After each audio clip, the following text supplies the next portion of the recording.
Hola, hola estudiantes, bienvenidos a mi canal de YouTube. Hoy les quiero explicar el proceso del examen Praxis para los hispanohablantes o las personas que quieren enseñar español o world languages. So there have been a lot of questions about the Praxis, specifically for aspiring Spanish or world language teachers. It's going to be the same for any language that you decide to teach. The first thing that you need to understand is that the Spanish World Language Praxis exam is also affectionately known as 5195. That's the code for it. It assesses your proficiency in the Spanish language and your ability to teach the language, okay? It's designed for individuals planning to teach Spanish in K through 12 settings. So it may be different depending on what country you're in. So this test is about 3 hours long. It is computer delivered, computer based, and it's divided into two different sections. Those sections are selected response questions, and this is basically about your listening and your reading comprehension. And then the second part is the constructed response questions. This focuses more so on the speaking and the writing. So you get all four domains: listening, reading, writing, and speaking. And remember, those two parts that you should be preparing for is selected response questions and then constructed response questions. Again, this is going to take a total of 3 hours max. There are approximately 75 questions on the Spanish World Language Praxis test.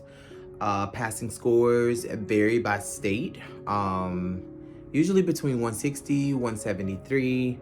So yeah, I believe I got about could have been a 170, 168, 170, one of those. So let's get into the content categories. I know some of you guys are like, Auntie, you're about to take the test. So we're going to talk about the listening portion or listening comprehension portion. So you must be able to understand spoken Spanish in various contexts, right? So there are a lot of people that are bilingual, but just like, there may be a native English speaker, but that doesn't mean that we can articulate ourselves well across a variety of different themes. So you have to be able to understand spoken Spanish in various contexts, dialogues, lectures, announcements. All of these will be examples that you will see on the test. And it also includes passages in different accents and levels of formality. This is another thing that a lot of students have, difficulty with. It presents a challenge because although we both speak the same language, there are different dialects that exist. So be prepared for that. On this test, you will have a variety of different accents of speakers from various countries, right? So let's talk a bit about the interpretive reading, which is the reading comprehension part. You must be able to understand written Spanish with different sources, articles, advertisements, literary excerpts, and questions test vocabulary, grammar, and main ideas. So your comprehension skills in Spanish have to be good. And remember, you need to score a 160 and between a 160 and 173, and this is across all domains: listening, reading, writing, and speaking. So we went over interpretive listening, which is your listening comprehension, reading comprehension. Now let's talk a bit about the presentational writing. There is a writing part. So you are going to be asked to write an essay or a response to prompt. If you see me looking back and forth, these are notes on my computer. So those essays or responses to prompts are going to be a culmination of narrative, persuasive, and informational readings that you're gonna have to write about. So just, I don't believe that they take off points for accents. I could be wrong. I'm a little rusty. I've taken this like 4 years ago, I believe, the last video I posted. So that's a bit about writing. Just, do some writing exercises. I don't want to say this, but I really didn't use a study companion that that you can purchase through Praxis, Pearson Praxis, but go for it. I am a Spanish teacher and have been for the past 9 years, and I also teach English as a second language, so I just really didn't need it. And I'll be glad to share study tips that I used as well. So let's talk about the last, one of the last parts. So we have the speaking, presentational speaking. You will have to speak. They do provide headphones for you, so don't worry about bringing your own. You have to respond orally to scenarios. So it might be an interview. It could be about, it could be about, a story that is scripted and an author is reading it, and you have to, I don't want to say regurgitate, but you have to respond back with an articulate response in the target language being Spanish. Or there may be someone else who's taking a different world language. And it also, so you'll have to respond orally to scenarios, and tasks also may involve summarizing, giving your opinions, or cultural comparisons. So I don't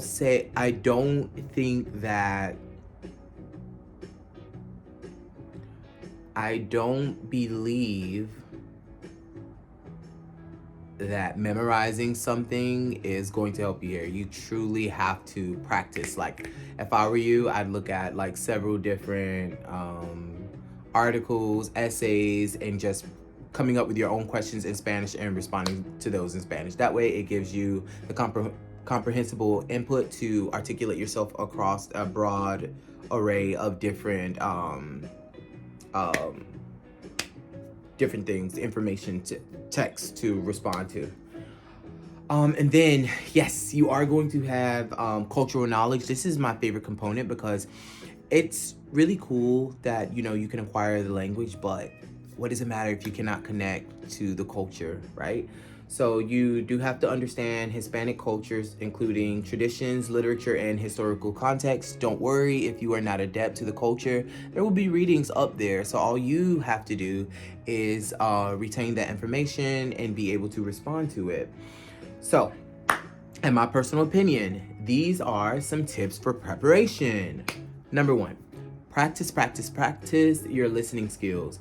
Listen to Spanish podcasts, news, or shows with various accents. I use Duolingo. I also use Duolingo podcast. You can just Google it, Duolingo podcast. I don't think you have to have an account, and it is free.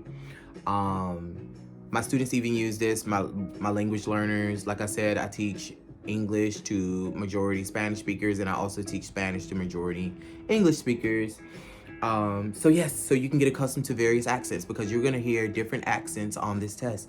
It doesn't matter if you may be from Argentina. You might not understand someone from the Dominican Republic. I see it every single day, especially between my Ecuadorian students and my Dominican students. Yes, they both speak Spanish, but let's just be real. Dominicans and Ecuadorians, they may be cousins, but they're not brother and sister. Like, the language is just different.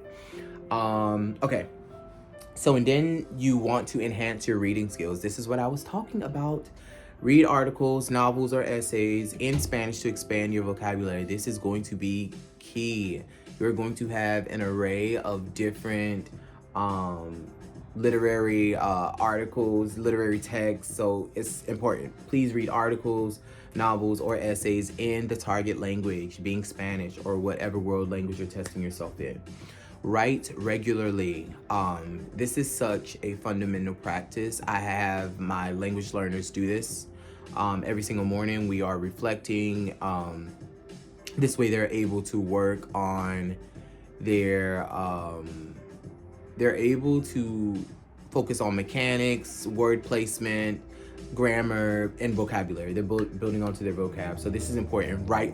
A lot of people are afraid of writing. I honestly believe that the K-12 system in the United States of America could work better on writing, because that is something they lacked. And I would say, working in high schools from North Carolina to New Jersey, 9th through 12th grade, writing is where we lack. All right, so write regularly. I recommend journaling, reflecting a long day, and you want real world experiences, okay? So just write about your day. And if you don't know a word, make sure you write it down. I like to keep a separate notebook for words that are unfamiliar to me, so that I can build onto my vocabulary. Speak often. This is another thing. Like language acquisition, you need to speak. You have to speak, even if it's wrong. I'm the type of person, you correct me once, you won't have to correct me again. So it makes it sticky for me. So speak often. Practice speaking spontaneously. It can be about anything. Dog fighting. Oh, that probably was not good. They got very dark. Technological advances, swimwear. It doesn't matter. Just speak, speak, speak. Talk, talk. Record yourself speaking. Okay. Listen to people from different countries speak. Like YouTube, like the internet is. You have a wealth of knowledge. Or I would even recommend conversing with native speakers. Just study the way that they talk so you can really acquire the language in a natural way. And last but certainly not least, you want to study the culture. This is going to be a part of the praxis. So learn about historical events, major figures, and customs in Spanish-speaking countries, or whatever the language is, the country, whatever the country is that, you know what I'm trying to say, whatever world language you're studying. So yeah, I hope this helped.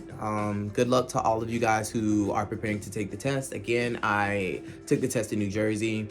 And yeah, it took me once, one try.